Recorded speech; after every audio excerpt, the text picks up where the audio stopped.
Hello po, Almato si Travels. Tourist visa to Sharjah visa ka ba, kabayan? Gusto mong mag-visa change? Para po to sa mga tourist visa na gusto pong mag-visa change. Ang Almatrosi Travels po, ang exit po namin ay B2B by bus po. Sa Oman border po ang exit natin.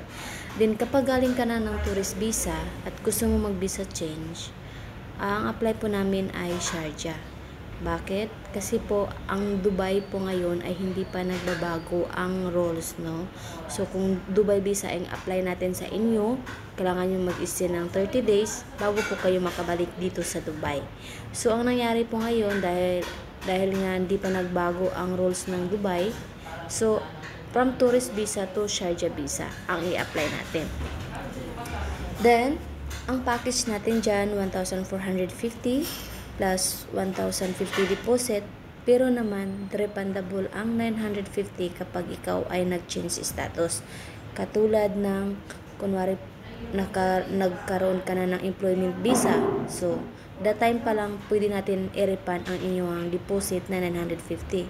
O di naman kaya kung kayo ay uuwi ng Pilipinas, that time din po makukuha ninyo ang 950. So, ang balik lang din po para po sa mga galing na ng tourist visa to Sharjah visa, next day. So, 2 days to 3 days. So, maximum na po yung 3 days, makakabalik na po kayo dito sa Dubai. Almatrosi Travels.